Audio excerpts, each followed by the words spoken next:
Hey guys, it's Girls. I'm Melindy. If you're new, welcome. If you're not, what to do? What's up?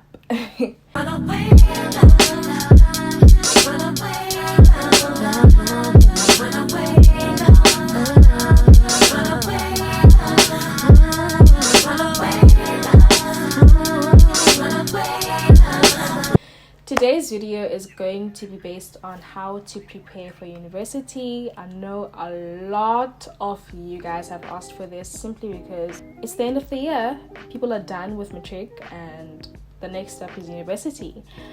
But I do want to say, if you are a class of 2022, congratulations, you have made it this far. You're finally done with high school, and I'm speaking that into existence for all of those who are waiting for results. You're done.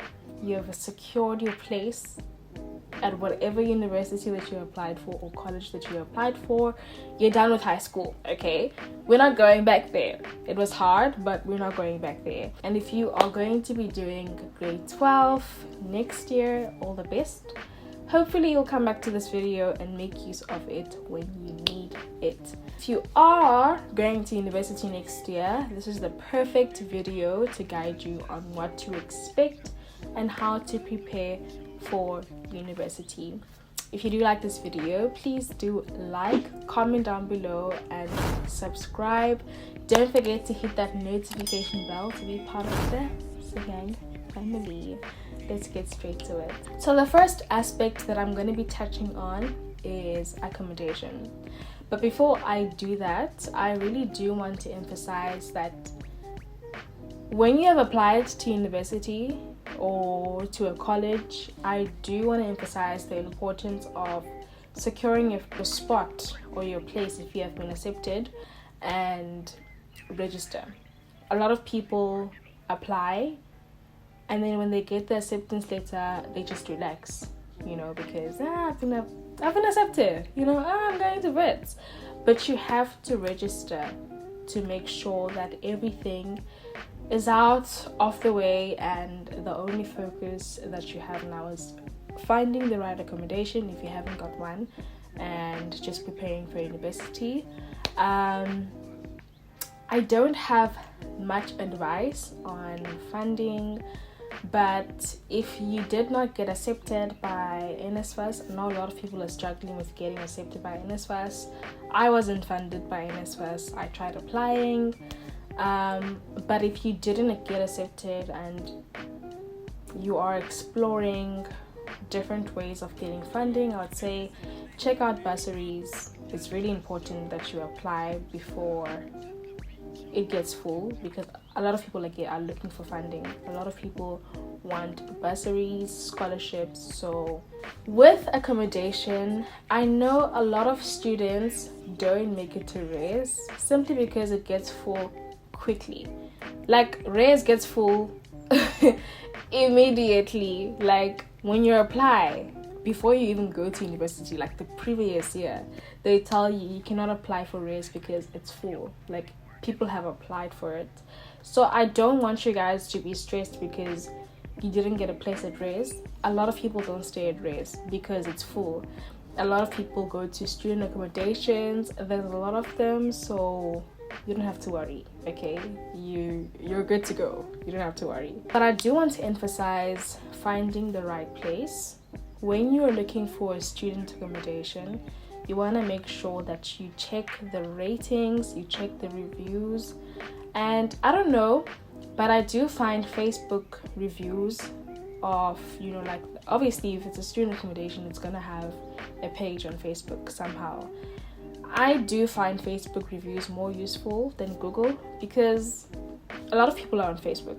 So I'd say make use of both just to make sure you're on the safe side. But also what you want to make sure of is that you know of someone in that specific city, whether you're going to Joburg, whether you're going to Durban, Cape Town. I can't speak of every city, so I'll try and advise on what I have experienced and what I can, or my knowledge.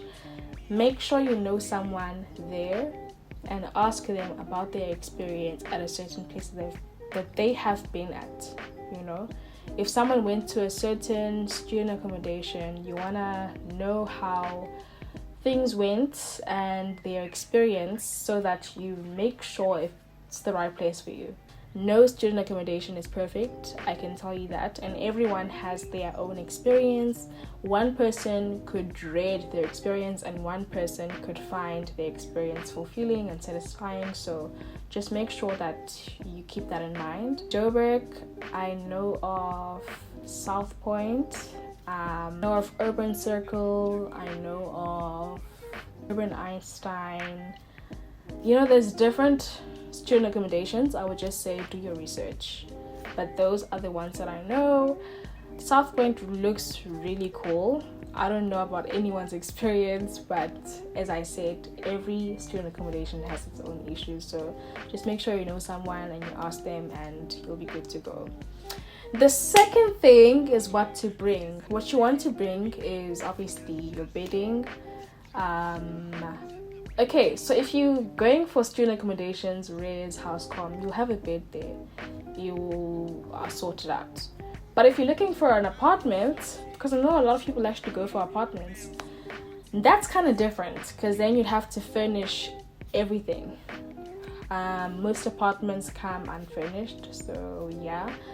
But I would advise student accommodations for any first year student. I do think, despite all of the issues that, you know, arise, it's a very fulfilling experience, and I do think it's a very important experience for any first year student. It might not be the best experience for everyone, but I do think it builds foundation, you know, into your life somehow. Apartments, you can go for apartments if you feel like you are prepared for it. Honestly, it's not a bad experience, but I do think student accommodations are really nice for first years, because also you get to socialize, network with people, and it builds your social life somehow, you know. Bring your bedding, you buy a kettle. Obviously you will have a kettle at the kitchen, but I do think it's more convenient to have your own kitchen. To have your own kettle, because you don't want to be sharing everything, you know. Bring your own kettle, bring your own bedding, pillows, obviously your blankets and everything. Groceries, obviously most student accommodations have a fridge, so I don't think you have to bring that. For cutlery, your plates, your pots, you can go and check them out at Checkers, Mr. Price Home, and etc. Obviously you will know where to find them. But yeah, your plates, your pots, your cutlery, what else? I don't know about every other city, but in Joburg during winter it gets really, really cold. But that's something you can obviously buy in a later stage. You don't have to bring it with, but if you do have it, you can bring your small heater, like your electric heater, and obviously your toiletries. There's not much, honestly. Now, here's a tip that I wish I knew earlier. With textbooks, you don't have to buy them. You can literally just download that textbook PDF online for free, or you could just buy soft copies. Honestly, I think that's the most convenient way. You don't have to bring chunks of books whenever you're going to school. Like I need, guys, there's no need to look like a grade R student or a grade 5 student at varsity. Don't do it. I can't need, guys. There's no need. If you want to hear it from me, there is absolutely no need. So you have that option, online versions, or you can just buy a soft copy, which is like the textbook, but like it has been obviously photocopied and made into a soft copy version. That you'll be getting it on a cheaper option. It's obviously cheaper than buying a textbook, because textbooks are expensive, guys, and it's different from high school, because when you think about it, you only use the textbook for the semester, and some of the textbooks you might not need for the next semester or the following years to come. Obviously, I say might, because you might have, for instance, marketing for semester 1 and have it again for semester 2. So that would be, okay, I don't know at marketing, but business, it's always there, you know, for some obviously courses and modules. So It's up to you. If you do feel like you want to buy them, you can buy them, but you're gonna sell it anyway, so rather save money. Okay, if you get that textbook money, then just save it and use it for something else. Groceries, and I think this goes hand in hand with budgeting. Groceries, you need to budget, you need to write them down, and you need to make sure that you remember that this is university, baby. You know, a lot of people, like, they get to university and you buy a lot of groceries because you want to eat, okay, because you're so used to being at home and eating those full meals.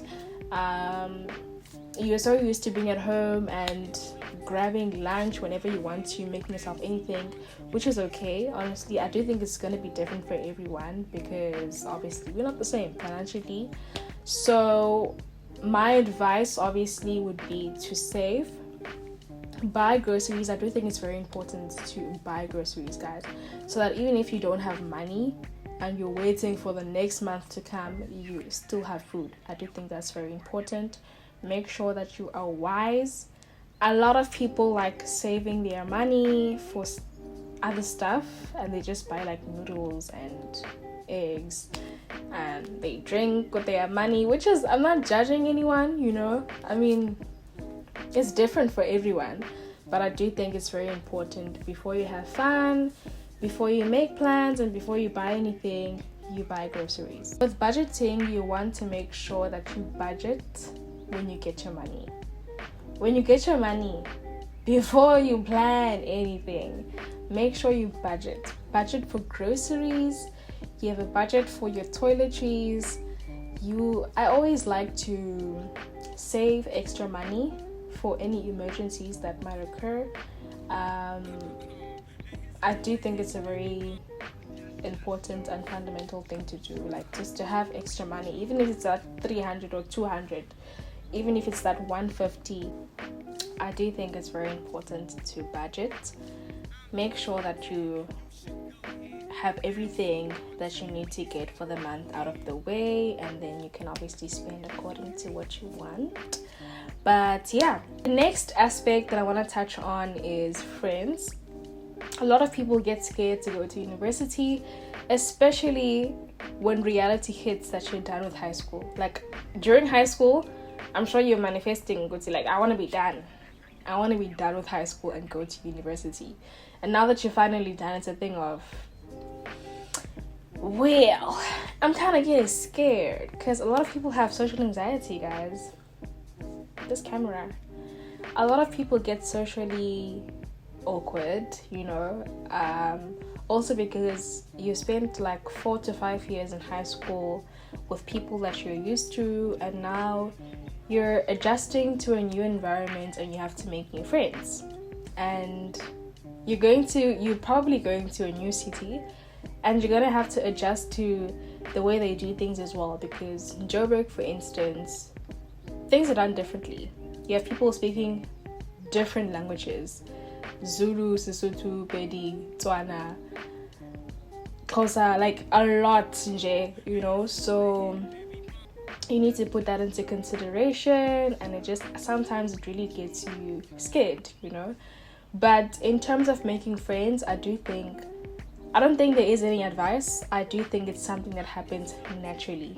Like, you're gonna get to university, you're gonna attend your first class, you're gonna attend the second class, and you're just gonna find people that you blend with, and you're gonna find people that you share a lot in common with, you know. You're gonna get to raise, it's gonna be horrible for the first few days, and you're just gonna get people that you blend with. It's just natural, honestly. You don't really go out of your way to make friends. I don't think it should be like that. And if it is like that, I don't think it's something that genuinely lasts sometimes, because friendships should be a natural thing in as much as relationships are a natural thing. I think things should just blend in. If it's really meant to be, it's gonna be like that, you know. So I would say, my tip to you, don't be scared. I was scared. I got there, and me being my bubbly, okay, not really bubbly, but like I'm an open person. Me being this open, bubbly person, I didn't struggle to make friends, you know. Also, you're gonna meet one person that knows the next person, that knows the other person, and you're just gonna be like, blend with everyone. So yes, my advice with friends is do not be afraid to pull away from something that doesn't serve you anymore. If you feel like you don't relate to your friends, you know, if you feel like the circle that you're in is not really for you, I would say pull back, you know. It's okay to start afresh. This is not high school where you get to push through even if you see, right, this is not for me. This is university. You don't know anyone there, you know. You don't owe anyone an explanation because now you're a young adult, and it's very important to protect your space, to protect your peace, to protect your surroundings, because when you do protect your surroundings, you protect yourself, because your surroundings become a reflection of who you are, whether you like it or not. Last aspect of this video is academics. First year is different for everyone. I would say my experience, if you put in the work, it's not that bad. It's not easy. I'm not saying it's easy. It's just not that bad. It's not what people make it seem to be. But I'm not trying to take away from anyone's experience. We all have different experiences. We all are doing different things. So obviously it's going to be different. But if you put in the hard work, and this doesn't mean, oh, okay, you're going to school every day. Like, you get people that don't go to school sometimes and they still pass. It's all about you staying updated on what's happening. Lecturers only show up and do what they have to do. They don't care. And I didn't believe this when people used to say it, but it'd be like that, you know. Maybe if you go to college and it's like a small class, lecturers obviously know the faces, they know people, so they're gonna ask, where is this person? But they're not gonna follow up, you know. It's just important for you to make sure that you know your stuff, you know your work, do your assignments, do your ICE tasks, do your exams. Make sure you do everything accordingly, and you know someone in class that does well, or you know someone in class that always shows up, and you just ask that person, you know. I think the most important thing about going to class is just staying in the loop. Lecturers are not there to spoon feed you. They're there to do their job. Whether you show up or not, they do not care, because at the end of the day, it's not affecting them, it's affecting you. So be very considerate of that. I know when we get to high school, when we get to varsity, we think of freedom and we think of fun, and sometimes you can get carried away, and it's not a bad thing to do, especially because you're a first year student and this is your first experience. And obviously you are learning as you go, so it's very important to have fun. Don't be uptight, but also be responsible. I think that should be the getaway of this video. Make sure that you do everything with caution. Have fun, guys. Go out with friends, you know. Just leave, you know, but also be responsible while having fun as well. Know when to say no. I think that's very important with anything and everything. Know when to say no. With having fun, make sure that you know who you are, because if you do know who you are, then you're gonna know what is for you and what isn't for you. So yeah, if you like this video, please do like, comment down below, and make sure you subscribe. Hit that notification bell to become part of the Gang family. We out.